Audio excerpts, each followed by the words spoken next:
Hoje eu queria compartilhar com vocês uma palavra sobre uma mulher. E eu queria que você abrisse a sua Bíblia em 2 Samuel 11.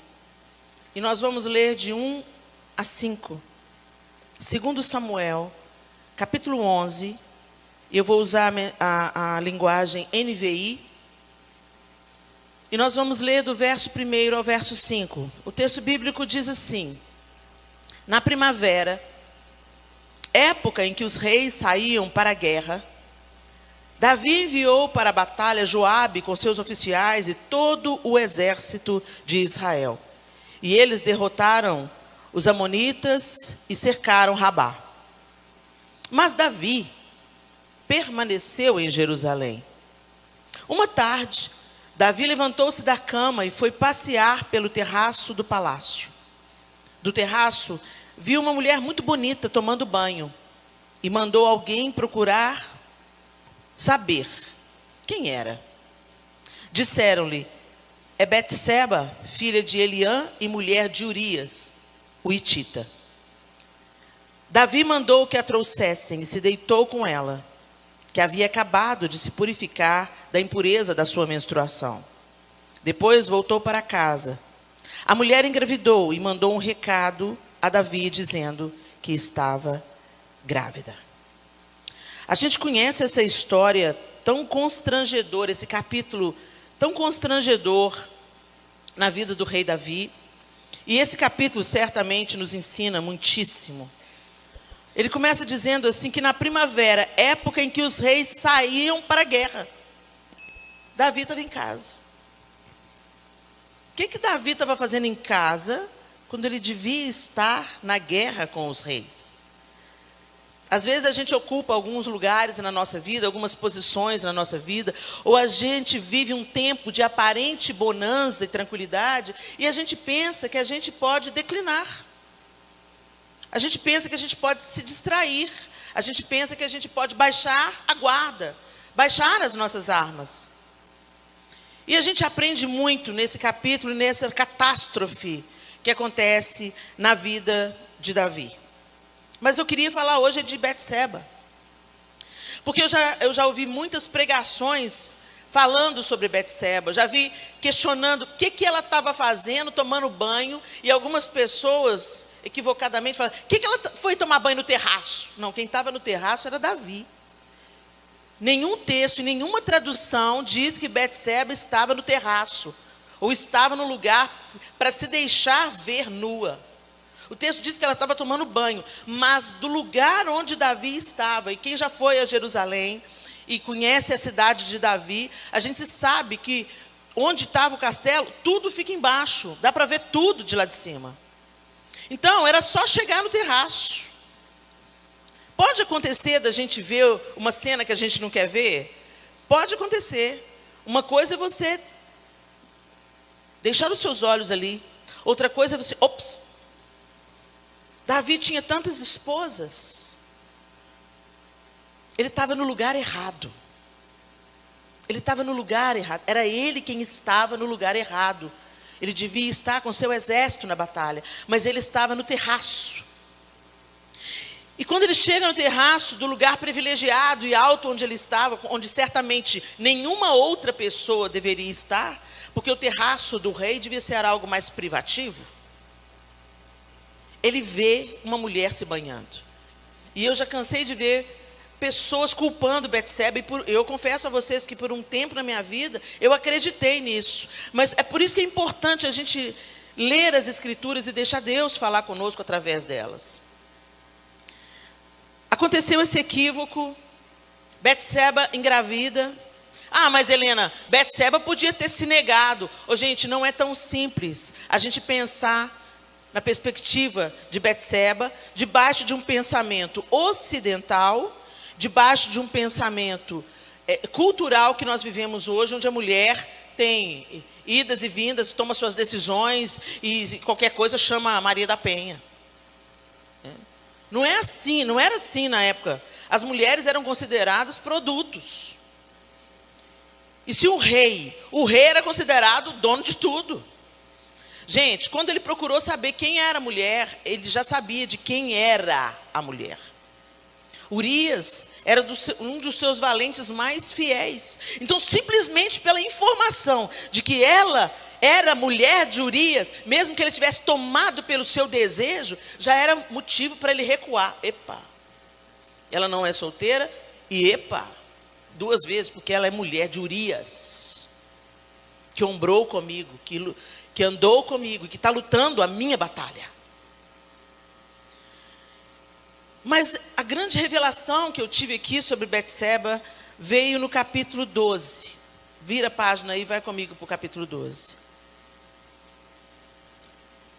Então, ela engravida. Davi manda buscar Urias para se deitar com ela, para encobrir o seu pecado, para fazê-lo acreditar que o filho de quem ela estava grávida era dele. E não concluindo o seu plano, por causa da lealdade de Urias, que pensou, como é que eu posso deitar com a minha mulher, enquanto os meus amigos estão tombando no campo de batalha? Aí você vê o grau de lealdade desse homem, de integridade moral desse cara. Então ele manda o próprio Urias com a carta de execução dele.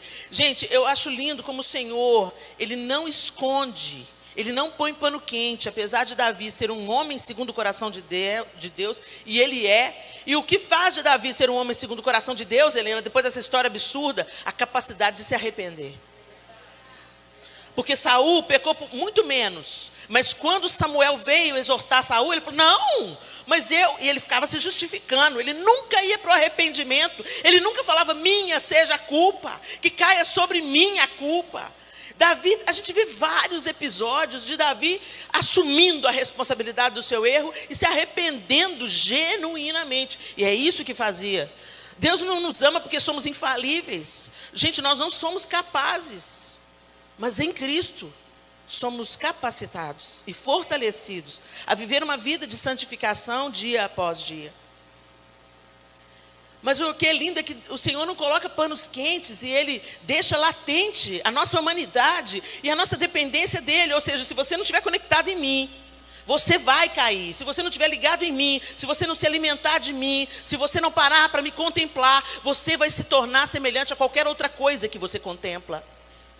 Não se iluda, não pense que você vive uma vida cristã, uma vida abnegada, uma vida rendida aos pés do Senhor, se você não tem tempo para o Senhor.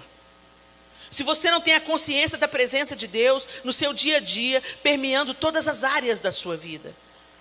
A gente tem uma mania, uma mente dualista, eu estava falando com outro campus ontem, que a gente santifica coisas, templos, lugares, pessoas, e a gente trata como ordinário o serviço para a família, por exemplo, ou menos santo. Gente, isso não existe. Tudo que a gente faz na nossa vida tem que ter como alvo glorificar o nome do Senhor. Então, se eu estou passando roupa, isso vai glorificar o nome do Senhor. Se eu estou fazendo comida para minha família, isso vai glorificar o nome do Senhor. E a gente acaba se moldando não ao padrão de Deus. Jesus fez milagres e maravilhas na vida ordinária. Ele fez milagres, o quê? Multiplicando comida para o povo comer. Ele fez milagres comendo junto com Zaqueu. Ele fez milagres despertando de um sono no barco. Não tinha uma plataforma, não tinha holofote, não tinha parede preta, não tinha uma tela de LED, não tinha o louvor, o ambiente sagrado. Ele era sagrado, então onde ele ia e tudo que ele tocava era sagrado. E o Espírito de Deus, o mesmo que vivificou Jesus dentre os mortos, habita você. Então você, onde você vai, você leva a presença de Deus. Se a gente tivesse essa consciência, e é essa consciência que eu encorajo você, Senhor, me dá consciência da sua presença, me dá consciência da sua presença, porque a gente acha que a presença de Deus tá só enquanto a gente está sentindo aquela onda gostosa que vem na hora do louvor, aquela presença santa que vem quando o coletivo adora, porque a presença vem e a gente se deleita, mas Ele não está só aí.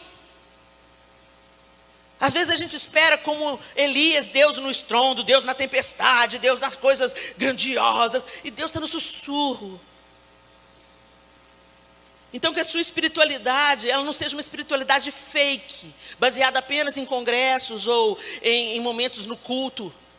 Que você seja espiritual quando você lava a louça, Que você seja espiritual quando você troca fraldas. Que você seja espiritual quando você cuida da sua mãe idosa. Isso é espiritualidade. Ela se derrama à mesa, na conversa informal com as amigas, andando de bicicleta, por aí. Aí se dá a espiritualidade. E a gente tem que entender que esse é o modelo de Jesus.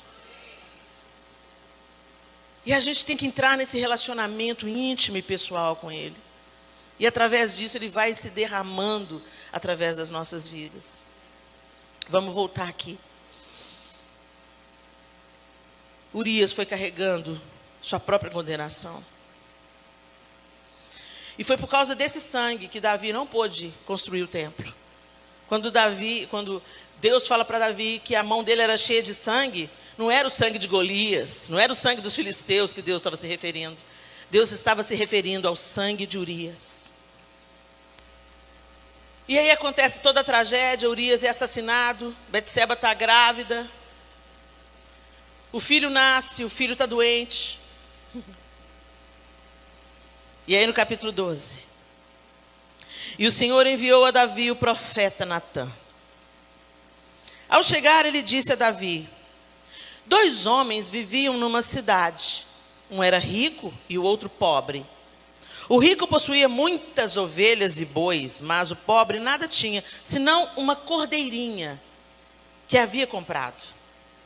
Ele a criou e ela cresceu com ele e com seus filhos. Ela comia junto dele, bebia do seu copo e até dormia em seus braços. Era como uma filha para ele. Certo dia, um viajante chegou à casa do rico. E este não quis pegar uma de suas próprias ovelhas ou de seus bois para preparar-lhe uma refeição. Em vez disso, preparou para o visitante a cordeira que pertencia ao pobre. Então Davi encheu-se de ira contra o homem e disse a Natã: eu juro pelo nome do Senhor que o homem que fez isso merece a morte. Deverá pagar 4 vezes o preço da cordeira, porquanto agiu sem misericórdia. Você é esse homem, disse Natã a Davi. E continuou: assim diz o Senhor, o Deus de Israel: eu o ungi rei de Israel e o livrei das mãos de Saul. Dei a você a casa e as mulheres do seu senhor.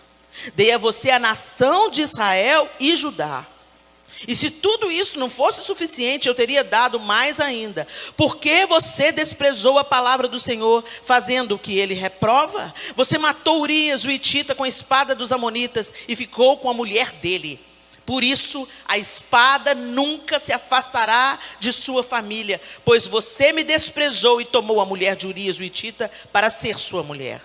Assim diz o Senhor: de sua própria família trarei desgraça sobre você. Tomarei as suas mulheres diante dos seus próprios olhos e as darei a outro, e ele se deitará com elas em plena luz do dia. Você fez isso às escondidas, mas eu o farei diante de todo Israel em plena luz do dia. Então Davi disse a Natã: pequei contra o Senhor.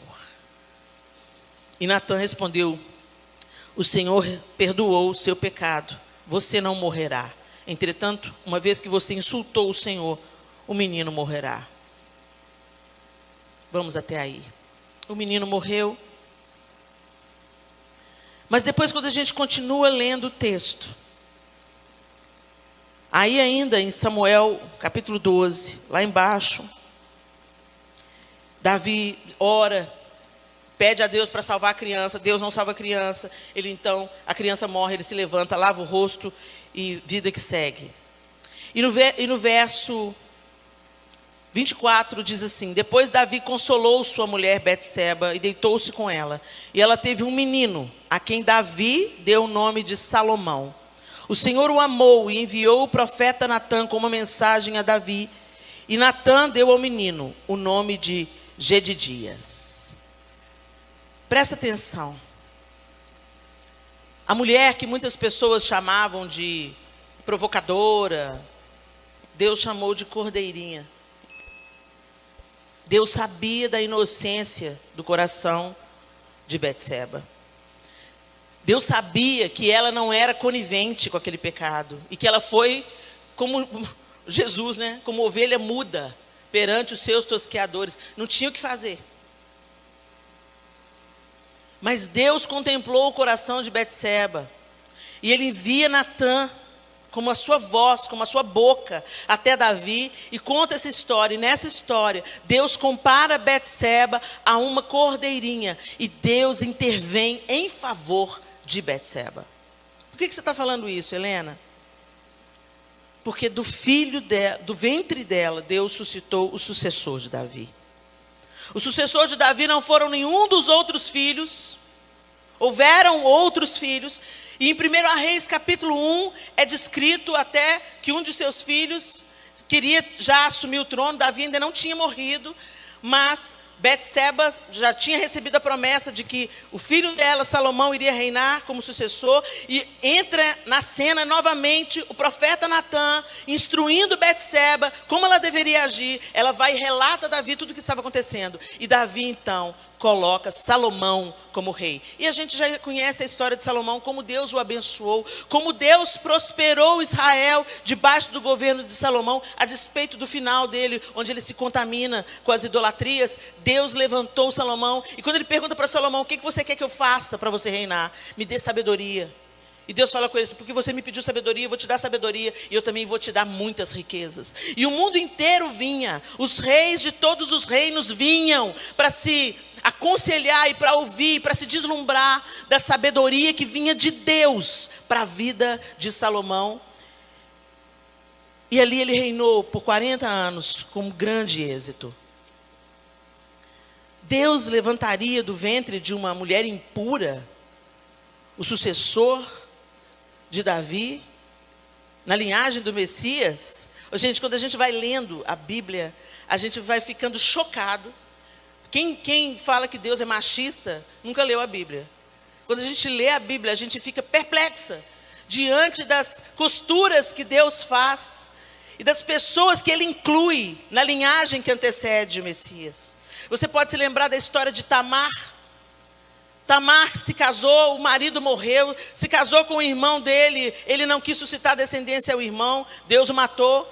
E com medo de o terceiro e último filho de Judá também morrer, Judá só nega, e Tamar se veste de prostituta, senta à beira da estrada. Judá a possui, pensando que era outra pessoa, ele não sabia que era a nora. E depois ele conclui: ela é mais justa do que eu. Aquele comportamento Deus permite, porque Judá tinha agido de uma maneira errada. E Deus trouxe restauração. E a linhagem, você se lembra que Jesus vem da tribo de Judá. Na mesma linhagem, você vê Raabe, a prostituta em Jericó. Como o Senhor chama Raabe e coloca Raabe. Raabe não foi apenas salva de Jericó, gente. Raabe se casa com Salmão e se torna a mãe de Boaz. Gente, desculpa, eu estou tendo uns lapsos de memória por causa da pós-Covid. Se torna a mãe de Boaz. E Boaz é aquele mesmo que resgatou a moabita, Ruth. Então, olha só nessas lembranças aí. Tamar se vestiu de prostituta, Raabe era prostituta, e Ruth era uma moabita. E Deus chama essas mulheres desprezadas, não adequadas, que não se encaixavam, e misericordiosamente, contemplando o coração daquelas mulheres, Deus se inclina para elas, e não apenas as resgata, mas as coloca na linhagem do Messias. E não é diferente com Betseba. E Helena, por que você está falando isso? Porque muitas mulheres se sentem não dignas, por causa da sua história. Muitas mulheres vêm e acham assim: não, mas Deus vai usar a pastora Mônica. Olha como é que a família dela é linda. É claro que tem que ser linda, né? Ela também serve a Deus a vida toda. Mais do que obrigação de Deus, dar para ela uma família linda. Gente, isso não é um conceito bíblico. Nós não temos o que temos por mérito. É por graça. E às vezes a gente olha para as nossas escolhas, sim, gente, Davi colheu de cada uma das suas escolhas equivocadas, e as consequências das nossas escolhas virão, mas você não pode pensar que Deus te ama menos, ou que Deus não pode pegar a sua miséria e transformar em uma história diferente, uma história de vida, de restauração, de mudar a sua descendência, de fazer de você a primeira pedra de uma descendência de mulheres e homens transformados pelo poder de Deus. Você não pode ficar olhando para a sua incapacidade, para a sua... meu passado, eu fiz coisas tão terríveis. Esse é o diabo acusador que fica trazendo à sua memória as coisas lastimáveis da sua vida. Helena, mas Betseba, Deus contemplou o coração dela, porque Betseba foi uma vítima, eu não. Eu fui lá, eu desobedeci os meus pais, eu desonrei os meus pais, eu fiz tanta besteira. Mas e hoje, minha linda? E hoje? Helena, eu negligenciei os meus filhos, eu perdi os melhores anos dos meus filhos, porque eu estava muito preocupada em projetos pessoais. Agora a ficha caiu, mas é tarde demais. Não é tarde demais, você está viva. Você está viva, e essa é uma mentira e um sofisma do diabo para te paralisar e para abortar aquilo que Deus quer fazer em você e através de você. Deus vai pegar a sua miséria e vai transformar em triunfo, vai transformar em consolação na vida de outros, vai transformar em conselho, em exortação na vida de outros. Deus não desperdiça nossas mazelas, nossas culpas e nossas dores, e essa que é a beleza da cruz, a beleza da graça. A gente não merece nada, mas ainda assim o Senhor vai pegar a sua história e vai falar assim: está tudo ruim, né, filha? E você pensa que não tem jeito? Tem jeito sim. Porque eu escrevo uma nova história daqui para frente. As coisas velhas se passaram, eis que se fizeram novas. Esse é o poder da cruz, esse é o poder da graça, o poder da redenção. E é isso que Jesus veio fazer. Ao invés de nós pularmos com os dois pés nessa história e deixarmos esse amor nos batizar, nos inundar e nos transformar, nós ainda ficamos querendo merecer. E aí a gente fracassa. O nosso sucesso, querendo agradar a Deus com os nossos feitos, ele tem prazo de validade. Mas quando você se envolve com Deus, e se envolver, gente, é ter consciência da presença. Se envolver é contemplar a Deus através da palavra. Se envolver é estar num relacionamento com Ele, entendendo que você está aqui lavando a louça, Ele está. Você está dirigindo o seu carro, Ele está. Ele está dentro, Ele está em você. E Jesus disse assim: olha, eu vou ter que ir, porque senão, vocês estão tristes, porque eu morri, eu ressuscitei, mas vocês querem que eu fique mais? Não, mas eu não posso ficar mais, eu vou voltar, mas eu não posso ficar mais, porque Ele precisa vir. E quando Ele vir, Ele vai ensinar a vocês todas as coisas. Mas recebereis poder ao descer sobre vós o Espírito Santo, e sereis minhas testemunhas. Gente, testemunha é aquela que está envolvida no fato. Ela está ali, presenciando, vendo, sentindo, cheirando. Ela sabe do que ela está falando. Mas a gente muitas vezes tem vivido um evangelho que só repete como um papagaio o que escuta do outro. Não vem da nossa vivência, não vem da contemplação das escrituras, não vem da nossa vida de oração, vem terceirizado por aquilo que a gente recebe da nossa liderança. Os nossos líderes são maravilhosos, nos instruem, nos apacentam, nos consolam, nos exortam. É maravilhoso, Deus colocou esses príncipes e princesas de Deus na liderança da sua igreja, mas importa ao Senhor que você tenha um relacionamento íntimo e pessoal com Ele. Hoje, gente, eu fico imaginando que se todos nós, se cada um de nós tivesse um relacionamento mais sólido com o Senhor, nem ia precisar de líder de louvor. Porque o simples fato da gente já ir congregando, sabe, cada um traz a sua chama, um vem com a sua chama, cultivada todos os dias da semana, o outro vem com a sua chama, cultivada todos os dias da semana, e cada um vem com a sua sede demais. Uau, ia ser um negócio extraordinário, não é? A gente está acostumado a viver um evangelho terceirizado. Não seja crente para mim, Helena, você me inspira. Seja crente para mim. Faça renúncia por mim, jejua por mim, ora por mim. A gente terceiriza, gente. Deus não tem neto. Eu falo isso para os meus filhos desde que eles são pequenos. Deus não tem neto. Busque ao Senhor. Busque ao Senhor. Aproveita todo o ensino que vocês estão recebendo. Nós estamos semeando na vida de vocês. Nós estamos ensinando a vocês. Mas eu não vou pagar pelas escolhas equivocadas que vocês fizeram. Eu vou sofrer, eu vou chorar. Mas o lombo que vai doer é o seu. Enfia a sua cara na palavra. Já leu a Bíblia hoje? E os meus filhos, hoje, né, os que já estão se casando, falam assim, como é que é? Aí eles sentam na mesa e ficam rindo. Como é que é, Miguel? Deus não tem neto. Você, mas amém, funcionou, né? Vocês estão aí buscando a Deus. E eu creio no cumprimento dessa promessa em todos os meus 4 filhos, em nome de Jesus. Mas o que eu quero dizer a vocês é, não viva na superfície. Não viva de um evangelho terceirizado. E deixa Deus transformar a sua história. Porque quando Deus vê a inclinação do coração, Ele olha para o coração de Tamar. E Ele vê que Tamar tinha tido sonegado o seu direito de ter uma descendência. Então ela toma uma atitude que a nossos olhos, mais uma vez eu volto a dizer, no nosso olhar cultural ocidental, o que ela fez foi errado. Mas a conclusão do próprio Judá é falar que ela era mais justa do que ele, porque ele sabia que ele tinha errado. Por isso Deus encobre o pecado de Tamar, porque ele viu no coração dela o seu sofrimento.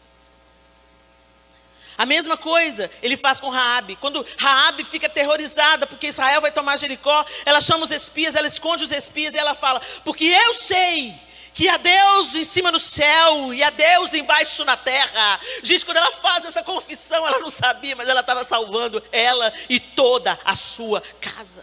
Ela reconheceu que o Deus de Israel era o Deus verdadeiro. E ela falou, eu sei que existe Deus no céu, em cima no céu, e Ele é Deus embaixo na terra. E eu peço que vocês livrem a minha família.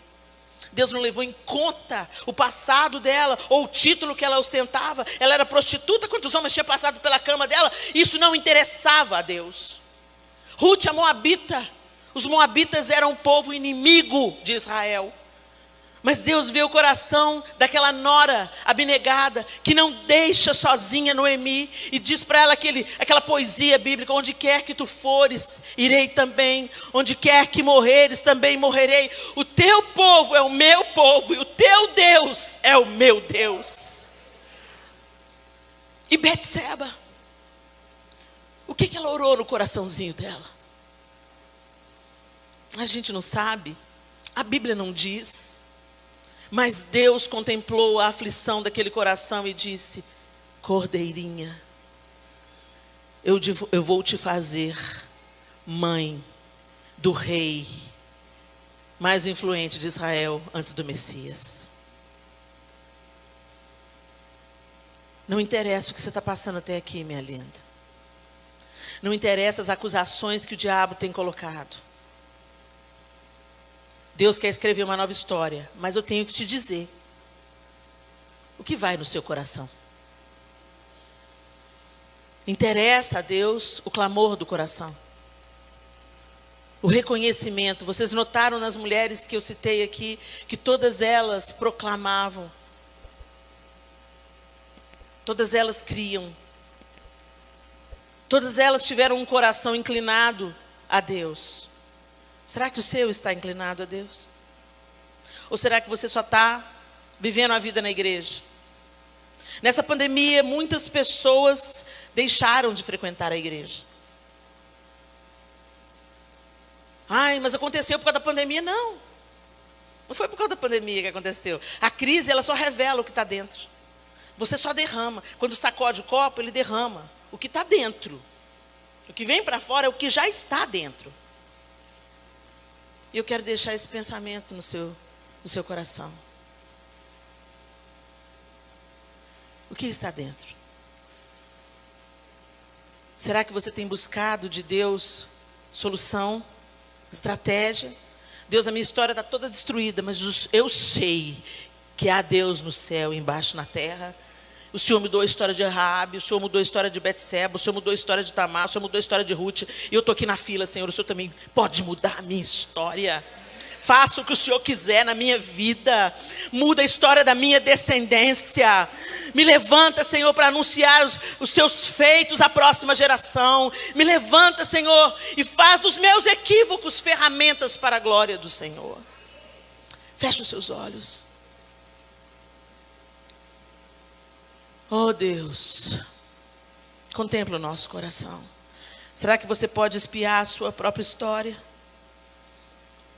Será que você pode olhar para trás e perceber as vezes que você falhou, fez escolhas equivocadas, as vezes que você voluntariamente, sabendo que estava desobedecendo a Deus, continuou desobedecendo a Deus? Eu não estou com essa palavra para trazer acusação, mas uma oportunidade para você se arrepender hoje. E para chamar Deus para mudar a sua história a partir de hoje. E levantar, através de você, uma geração curada, uma geração transformada. Te levantar como profeta sobre a sua descendência, intercessora para a sua família. Não menospreze o poder da oração. Não menospreze.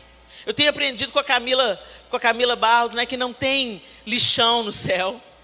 As orações chegam até lá, o Senhor está ouvindo. No tempo apropriado, Ele vai se manifestar, porque Ele é bom. E até quando Ele não nos diz não, Ele continua sendo bom. Mas eu quero dizer a você, é tempo de arrependimento, é tempo de você olhar para a sua trajetória até aqui e dizer: Senhor, eu quero que o Senhor faça uma coisa nova. Eu não quero andar na mornidão, eu não quero viver na apatia, ou eu não quero ficar culpando a minha origem, a minha família. Eu não sou filha de Deus. Eu sou uma filha mais ou menos de Deus, porque meu pai é alcoólatra. O pai da fulana é profeta, é pastor. Deus usa as coisas que não são para reduzir a nada as que são. Deus não se impressiona com os nossos títulos, com as nossas posições, com a nossa conta no banco. Deus não se impressiona com isso. Deus quer fazer uma nova história a partir de você, e quer fazer de você uma profeta no dia a dia, nas coisas simples da vida. Te levantar na sua casa, te levantar na sua vizinhança, no seu trabalho, na universidade onde você estuda. Te levantar como uma profeta da vida, propagando a luz e a chama do Senhor em lugar de dessas trevas. Nós não sabemos o que temos pela frente. Nós não sabemos o que veio pela frente, mas nós sabemos que a Bíblia nos diz que os dias seriam maus, que o amor se esfriaria de quase todos. Então que você seja a chama resistente no meio da frieza, que você se levante como uma mulher para interceder pela sua nação, pelos seus filhos, que você faça a diferença de joelhos dobrados.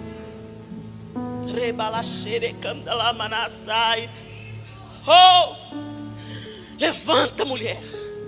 Para de viver sob intimidação e mentira e sofisma do inferno. Porque Deus usa quem Ele quer usar. E é na nossa fraqueza que o poder dEle se aperfeiçoa. Não é sobre nós, é sobre quem Ele é. Não é apenas para nos servir, mas é para transbordar como reino de Deus. E por onde a gente passar, tudo brilha. Onde você passa, a chama fica plantada. Onde você passa, chega calor, chega vida. É isso que Deus quer te fazer. Mas Ele tem que quebrar o sofisma na sua mente, que te intimida, que te paralisa. E você fica: vida, céus, azar. Eu fui tão moída, eu fui tão desprezada, eu fui tão pisada. Jesus também foi. Ele sabe o que você sente, Ele se identifica com a sua dor. Mas creia, foi porque Ele foi moído que nós recebemos vida. E Ele recebeu o nome que é sobre todo nome, diante do qual todo joelho se dobrará.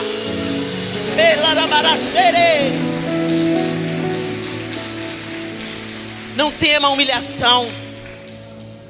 Não tema o sofrimento. Não tema o esvaziamento. Se esvazie e deixa Deus te encher. Deus abençoe vocês poderosamente, em nome de Jesus.